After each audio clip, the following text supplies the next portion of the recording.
Back to another video. I hope आप सभी बहुत जोश में हैं, बहुत अच्छे से आपकी तैयारियां चल रही है एंड आई ऑल्सो होप कि आपने पास्ट वीडियो देखा था BCK major change in syllabus से रिलेटेड, जिसमें मैंने आपको बताया था स्टार्टअप इकोसिस्टम नाम का एक नया टॉपिक आपके सिलेबस में ऐड कर दिया गया है आईसीआई के द्वारा।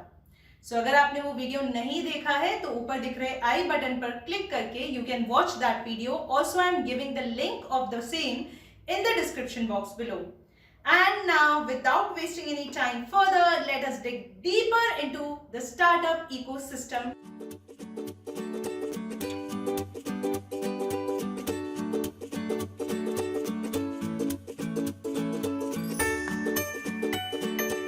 So guys, सबसे पहले आगे बढ़ने से पहले वीडियो को जल्दी से लाइक कर दीजिए और अगर आपको ये वीडियो पसंद आए तो चैनल को सब्सक्राइब कर लीजिएगा और इसे शेयर कीजिएगा उन सभी लोगों के साथ जो स्टार्टअप के बारे में जानना चाहते हैं और जिनको ये यूजफुल हो सकता है।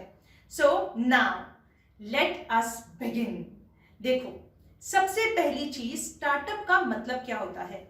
Startup means a new company, a young company which is in the initial stage of its business, coming up with a unique idea of a product or a service or both। मतलब देखो, सीधी सी बात है, startup का मतलब होता है कोई भी नई कंपनी, नया बिजनेस लेकर आया है जो भी, जिसमें यूनिकनेस हो, एक यूनिक प्रोडक्ट बिजनेस में लॉन्च कर रहा हो, यूनिक तरीके की सर्विस दे रहा हो, या फिर एक बंदा पुराना ही प्रोडक्ट उसमें कोई नया यूनिक फीचर ऐड करके दे रहा हो, तो उसे हम स्टार्टअप कहते हैं। ठीक है, so it means a young new company which is in initial stages of the business and which has come up with a unique, a new innovative idea for a product और a service. ठीक है, सो ये होती है एक नई company, एक young company. अब देखो, सबसे पहली चीज स्टार्टअप क्या होता है मैंने आपको बता दिया। स्टार्टअप को शुरू करता कौन है?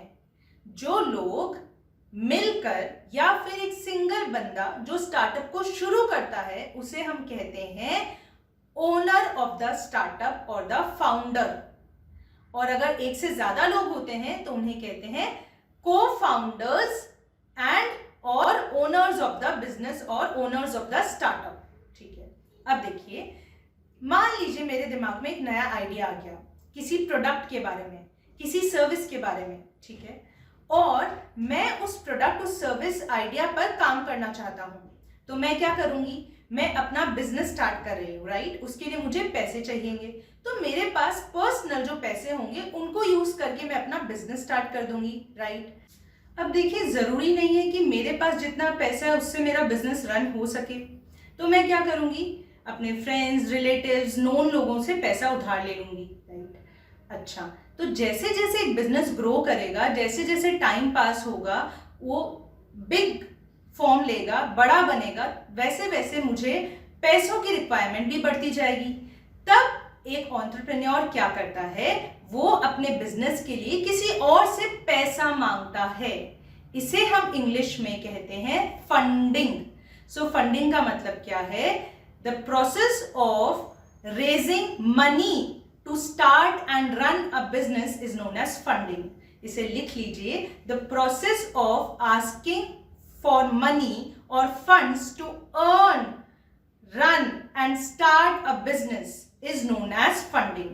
ठीक है, सो आपने बहुत बार सुना होगा ये टर्म भी शार्क टैंक इंडिया में, अगर आपने ये प्रोग्राम देखा है तो, कि इन्वेस्टर्स के पास में लोग आ रहे हैं, एंटरप्रेन्योर्स आ रहे हैं फंडिंग रेस करने के लिए। तो फंडिंग रेस करने का सीधा सा मतलब, सिंपल सा मतलब होता है अपने बिजनेस आइडिया के लिए पैसा मांगना।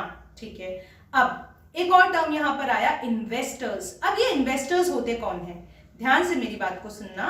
देखो, मुझे पैसा चाहिए तो मैं इन्वेस्टर्स के पास जाऊंगी। इन्वेस्टर्स वो लोग होते हैं जो बहुत बड़े इंडस्ट्रियलिस्ट हो सकते हैं, जिनके पास बहुत सारा पैसा होता है, वेंचर कैपिटलिस्ट हो सकते हैं, बहुत एक्सपीरियंस्ड बड़े दिग्गज लोग हो सकते हैं इंडस्ट्री के, जो आपके आइडिया को सुनना चाहते हैं, उसे समझना चाहते हैं, और अगर उन्हें लगता है कि ये आइडिया दमदार है, इसमें दम है, ये स्केलेबल है, बिजनेस आइडिया में पैसा, टाइम या दोनों इन्वेस्ट करेंगे, उन लोगों को हम कहते हैं इन्वेस्टर्स। ठीक है, तो आई होप आपको समझ आ गया स्टार्टअप क्या होता है, कौन स्टार्ट करता है। बिजनेसमैन, एंटरप्रेन्योर्स, फाउंडर्स, को फाउंडर्स स्टार्ट करते हैं। किसके पास जाते हैं पैसे के लिए? इन्वेस्टर्स के पास, जिसे हम कहते हैं रेजिंग द फंड्स और funding for the startup.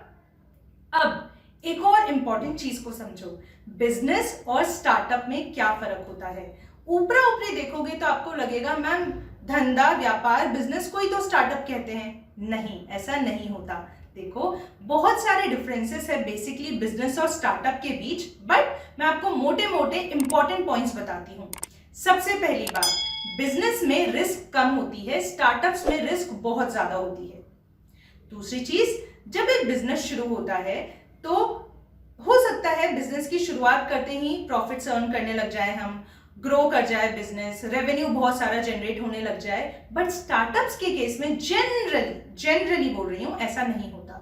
Initially ना ही तो ज्यादा पैसा आता है, ना ही ज्यादा रेवेन्यू होता है, ना ही प्रॉफिट मेकिंग होते हैं स्टार्टअप्स, बट ग्रेजुअली, धीरे धीरे, जैसे जैसे स्केल बढ़ता जाता है, साइज बढ़ती जाती है, ग्रोथ प्रोस्पेक्ट्स बहुत ज्यादा हो जाते हैं।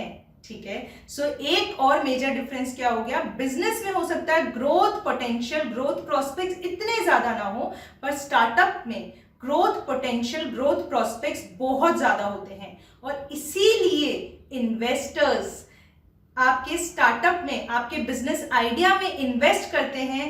भले ही रिस्क ज्यादा हो, पर उन्हें पता है इसमें ग्रोथ पोटेंशियल भी है।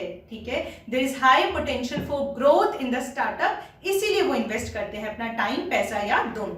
ठीक है, और एक चीज, स्टार्टअप में बहुत ज्यादा जरूरी होता है इनोवेशन। ठीक है, तो ग्रोथ, इनोवेशन बहुत ज्यादा जरूरी एलिमेंट्स हैं स्टार्टअप में। इनोवेशन का मतलब यूनिकनेस, एक यूनिक आइडिया होना चाहिए आपके पास, यूनिक प्रोडक्ट या यूनिक सर्विस आप देना चाहते हैं सोसाइटी को, मार्केट को। आप किसी ऐसी प्रॉब्लम का सलूशन दे रहे हो जिसको अभी तक किसी ने सॉल्व नहीं किया, या फिर आप ऑलरेडी एक ऐसी प्रॉब्लम एग्जिस्ट कर रही है मार्केट में, इकोनॉमी में, जिसे काफी लोग सॉल्व करने की ट्राई कर चुके हैं बट नहीं कर पाए, या फिर आप एक ऐसी प्रॉब्लम का इस तरीके का बेस्ट पॉसिबल सलूशन लेकर आए हो जो अभी तक कोई नहीं लेकर आ सका, उसे हम कहते हैं unique idea, uniqueness to solve any particular problem. तो बेसिकली अगर मैं कहूं कि स्टार्टअप जो है वो एक जर्नी है, कंसेप्ट से, आइडिया से लेकर रियलिटी तक के सफर को हम कहते हैं स्टार्टअप। तो it would be exactly true. A startup is referred to as the journey from the concept, from the idea till the reality. तो देखो, अगर 3 इंपॉर्टेंट वर्ड्स आपको पूछे कोई जो स्टार्टअप की दुनिया से रिलेटेड है, बहुत क्रूशियल है एक स्टार्टअप के लिए, वो होंगे GIS। मेरे साथ रिपीट करेंगे, GIS। G for growth, I for innovation and S for scalability. अब मैम ये स्केलेबिलिटी क्या होती है? स्केलेबिलिटी का मतलब है एक्सपैंडेबिलिटी। अगर आप में से किसी ने शार्क टैंक इंडिया प्रोग्राम देखा होगा तो आपने नोटिस किया हो कभी, इन्वेस्टर्स जो होते हैं, शार्क्स होते हैं, वो अक्सर एंटरप्रेन्योर से, फाउंडर से पूछते हैं, क्या आपका बिजनेस मॉडल स्केलेबल है? इसका क्या मतलब होता है? इसका मतलब सिंपल सा ये है कि क्या आपका बिजनेस मॉडल जो आपने सोचा है कि इस तरीके से हम बिजनेस को करेंगे, इस तरीके से प्रोडक्ट बनाएंगे, उसको लॉन्च करेंगे, उसकी मार्केटिंग करेंगे, उसकी ये प्राइस रखेंगे, उसकी सेल करेंगे, ये जो पूरा बिजनेस प्लान है आपका, पूरा बिजनेस मॉडल है, क्या ये एक्सपैंड किया जा सकता है? Is this capable of meeting the challenges, facing the challenges which will arrive in the journey? जो भी चैलेंजेस बिजनेस की जर्नी में आएंगे, क्या उन चैलेंजेस को फेस करने की, उन पर खरा उतरने की ताकत आपके बिजनेस प्लान में है क्या?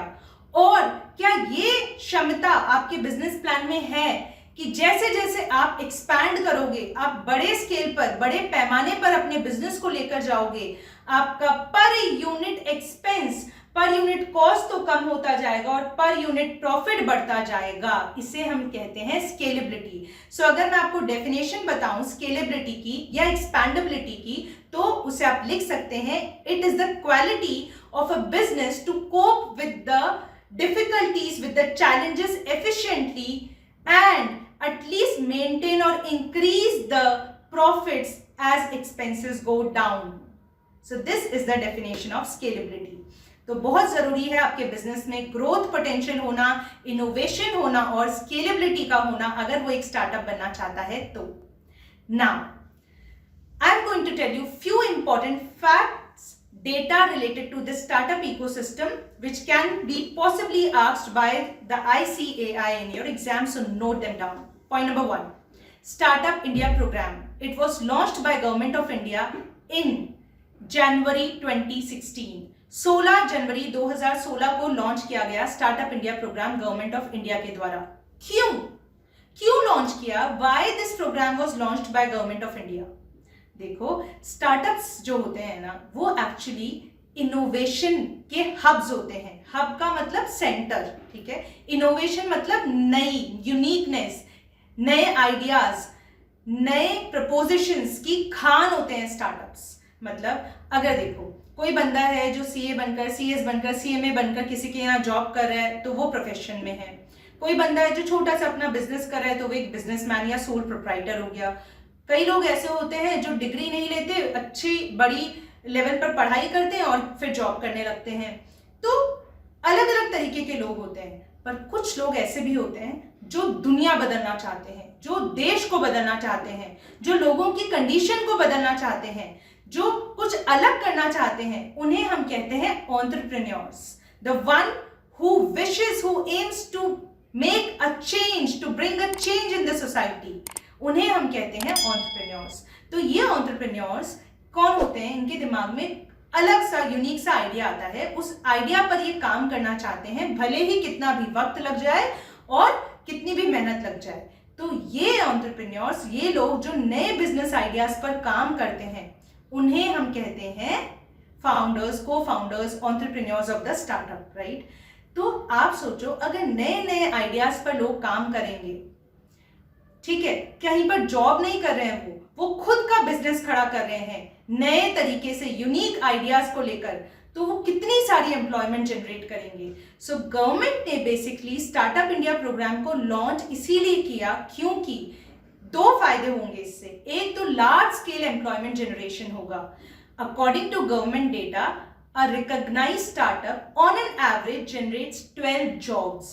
ये आपको याद नहीं रखना, बस मैंने इंफॉर्मेशन के लिए आपको बताया है कि एक रिकॉग्नाइज्ड स्टार्टअप एवरेज बेसिस पर देखा जाए तो 12 एम्प्लॉयमेंट्स, 12 जॉब्स क्रिएट करता है। तो आप सोचो, अगर ज्यादा से ज्यादा स्टार्टअप्स होंगे देश में तो कितना सारा एम्प्लॉयमेंट जनरेशन होगा, और वो ऑफ कोर्स हमेशा देश के लिए अच्छा होता है। More number of employments are generated, better it is for the economy, right. दूसरा फायदा क्या होगा?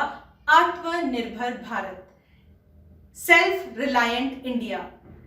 हम आत्मनिर्भर बनेंगे, सेल्फ डिपेंडेंट बनेंगे। हमें बाहर के देशों के पास नहीं जाना पड़ेगा, बाहर की कंपनीज में काम नहीं करना पड़ेगा, अगर हमारे देश में इतनी एम्प्लॉयमेंट जनरेट हो जाए कि हम सब अच्छे से काम कर सकें। So these are the two motives of the government of India behind launching this startup India program. एक तो एम्प्लॉयमेंट जनरेशन और एक मेकिंग इंडिया सेल्फ रिलायंट और आत्मनिर्भर।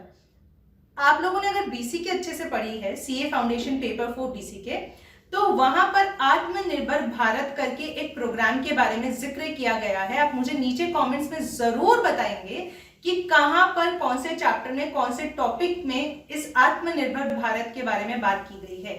ऑलराइट गाइस, सो ये मैंने आपको बता दिया कि स्टार्टअप क्या होता है, कौन स्टार्ट करता है, फंडिंग क्या होती है, इन्वेस्टर्स कौन होते हैं, क्यों वो इन्वेस्ट करते हैं, क्यों गवर्नमेंट ऑफ इंडिया ने लॉन्च किया स्टार्टअप इंडिया प्रोग्राम और कब लॉन्च किया।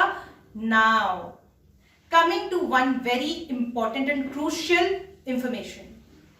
किसी भी स्टार्टअप को स्टार्टअप कहने के लिए कुछ चीजों का होना जरूरी है। मैंने आपको बता दिया, growth, innovation and scalability, right. ठीक है, अब देखो कितने साल होने चाहिए बिजनेस में एक स्टार्टअप को स्टार्टअप कहलाने के लिए। Not more than 10 years, in fact less than 10 years। you must be incorporated for less than 10 years to be known as a startup. अगर आपको 10 साल या 10 से ज्यादा साल हो गए हैं इनकॉर्पोरेट हुए तो आप स्टार्टअप नहीं कहला सकते. आपका annual turnover should be less than 100 crores per annum. Annual turnover 100 crore से कम होना चाहिए, तभी आप स्टार्टअप कहलाएंगे. ऑलराइट. और आप किस कंपनी फॉर्म में रजिस्टर हो सकते हैं स्टार्टअप के लिए? You can either be a private limited company और अ रजिस्टर्ड पार्टनरशिप फर्म और अ रजिस्टर्ड LLP. ठीक है, लिमिटेड लाइबिलिटी पार्टनरशिप फर्म और अ प्राइवेट लिमिटेड कंपनी. इनमें से किसी भी फॉर्म में अगर आप रजिस्टर्ड हैं आप स्टार्टअप के लिए एलिजिबल हैं. ठीक है. ऑलराइट. देखो स्टार्टअप का मतलब क्या है अभी तक आपको समझ आ गया होगा. एक प्रॉब्लम होती है, उस प्रॉब्लम को आपने आइडेंटिफाई किया और उसके लिए आपने एक यूनिक सोल्यूशन सोचा. प्रॉब्लम को सॉल्व करना है, वही है स्टार्टअप असल में. So basically a company which is going to solve the problem in a unique manner by providing some unique product or service is a startup. किसी भी स्टार्टअप की लाइफ में 3 स्टेजेस होती हैं. ठीक है. सो 3 स्टेजेस कौन कौन सी हैं? You must note this down. Stage 1 is idea stage. वो स्टेज जिसमें आपको बस इतना सा आपने किया है, एक प्रॉब्लम को आपने आइडेंटिफाई किया और उसका एक सोल्यूशन भी आपने ढूंढ लिया. ठीक है. मतलब कि आपने अभी तक प्रॉब्लम को आइडेंटिफाई किया और सोल्यूशन ढूंढा, कोई बिजनेस प्लान आपने नहीं बनाया. पर इस स्टेज 1 में आपका फोकस किस पर होता है? इसी बिजनेस प्लान को बनाने में. So stage 1 is the pre stage, idea stage, in which you focus on the formulation of a business plan. ठीक है. Idea stage. Second stage is proof of concept stage. Second stage को हम कहते हैं proof of concept stage. इस stage में क्या होता है? आपने प्रॉब्लम को आइडेंटिफाई कर लिया होता है, सोल्यूशन सोच लिया होता है, आपने बिजनेस प्लान बना लिया होता है. इस स्टेज में आप बिजनेस प्लान के एग्जीक्यूशन पर फोकस करते हैं. जो प्लान आपने बनाया है, किस तरीके से आपको प्रोडक्ट बनाना है, कैसे उसे लॉन्च करना है, क्या प्राइसिंग स्ट्रैटेजी होगी, कौन से मार्केट में आप उसे डालेंगे, उस पूरे बिजनेस प्लान को आप एग्जीक्यूट करते हैं स्टेज नंबर 2 में. अब देखो एक और इंपॉर्टेंट वर्ड यहां पर निकल कर आता है स्टेज 2 में. वो वर्ड है प्रोडक्ट मार्केट फिट पर. अब ये प्रोडक्ट मार्केट फिट क्या है? देखो product market fit is all about finding a good market with a product which is capable of satisfying the market. मतलब it is all about finding a good market. सबसे पहले आपको ये पता होना चाहिए जो प्रोडक्ट, जो सर्विस आप लॉन्च करने वाले हो उसके लिए सही मार्केट कौन सा रहेगा, कौन सी एज के कस्टमर्स को आप टारगेट करोगे, who will be your targeted customers. For example हम CA फाउंडेशन पढ़ाते हैं, मेनली फोकस करते हैं CA फाउंडेशन पर. तो हमें पता होना चाहिए कि 18 से 24 एज ग्रुप के जो स्टूडेंट्स हैं वो हमारे टारगेटेड कस्टमर्स हैं. राइट. कौन से सिटीज में, Tier 1, Tier 2 में हम अपने प्रोडक्ट्स को, सर्विस को लॉन्च करना चाहते हैं, फोकस करना चाहते हैं, तो इसे हम कहते हैं प्रोडक्ट मार्केट फिट. मतलब it is about finding a good market with a product which is capable of satisfying the needs of that market. 18 से 24 ईयर्स की उम्र के बच्चे, स्टूडेंट्स हमारा प्रोडक्ट मार्केट फिट है ना. उनके लिए हम एक ऐसा प्रोडक्ट, ऐसी सर्विस जनरेट करना चाहते हैं जो उनकी नीड्स को, उनकी डिमांड को सेटिस्फाई कर सके, उनकी प्रॉब्लम को सॉल्व कर सके. Right. So this is product market fit. Stage 2 में आप फोकस करते हैं प्रोडक्ट मार्केट फिट पर और बिजनेस प्लान की एग्जीक्यूशन पर. फिर आता है stage 3. Stage 3 is the growth stage. जिस स्टेज पर आप फोकस करते हैं ग्रोथ पर, स्केलेबिलिटी पर, यहां पर आप बिजनेस प्लान को इंप्लीमेंट कर चुके होते हैं, एग्जीक्यूट कर चुके होते हैं. अब टाइम होता है स्केल ऑफ ऑपरेशंस को इंक्रीज करने का. So I hope this is also clear to you. Government of India ने इस प्रोग्राम को लॉन्च किया था 2 ऑब्जेक्टिव्स के साथ में. एक तो लार्ज स्केल एम्प्लॉयमेंट जनरेट करेगा ये प्रोग्राम, और दूसरा आत्मनिर्भर बनाएगा भारत को, जैसा कि मैंने आपने को बताया. अब देखो गवर्नमेंट में अलग अलग मिनिस्ट्रीज होती हैं. उन्हीं में से एक मिनिस्ट्री है मिनिस्ट्री ऑफ कॉमर्स. हर एक मिनिस्ट्री के अंदर अलग अलग डिपार्टमेंट्स होते हैं. उन्हीं में से एक डिपार्टमेंट है department for promotion of industry and internal trade, DPIIT.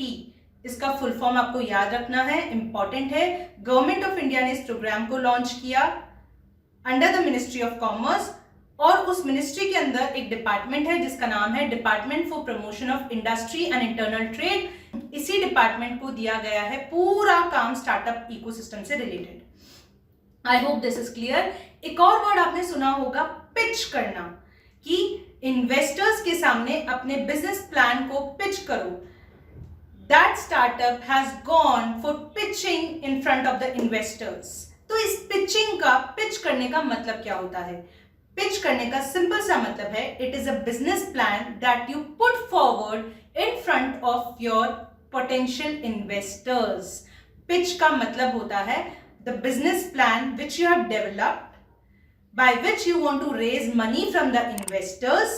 So आप अपने बिजनेस आइडिया को, बिजनेस प्लान को इन्वेस्टर्स के सामने रखते हैं ताकि वो आपके बिजनेस आइडिया में इन्वेस्ट कर सके। इस प्रोसेस को हम पिच कहते हैं, पिच करना या पिचिंग करना, ठीक है। So I hope this is also clear. So guys, that was all from my side in this part of the capsule, the new series which is on startup ecosystem. Next class में हम क्या क्या पढ़ने वाले हैं मैं आपको बता देती हूँ। We are going to read and learn about these topics. What are the steps और processes for getting funding for startups. अलग अलग तरीके जैसे bootstrapping, venture capital, angel investors, इन सब के बारे में जानेंगे। Point number 2, when does a startup becomes a unicorn, UNICORN, कब एक स्टार्टअप यूनिकॉर्न बन जाता है। How many unicorns are there in India. अगर आपको इनमें से किसी का भी जवाब पता है नीचे कमेंट्स में जरूर अपनी नॉलेज शेयर करें। And we are also going to learn about the reasons for failure of startups specially in India. ये सब प्रैक्टिकल चीजें हम अगले क्लास में देखेंगे। फिलहाल आज के लिए बस इतना ही। This was Shrishti Agarwal signing off. In case you have any doubts related to whatever we studied, please mention it in the comments box below. Like the video and subscribe to the channel, and see you soon in the next video in this capsule of startup ecosystem. Till then, keep studying hard, stay healthy, be focused. Bye bye.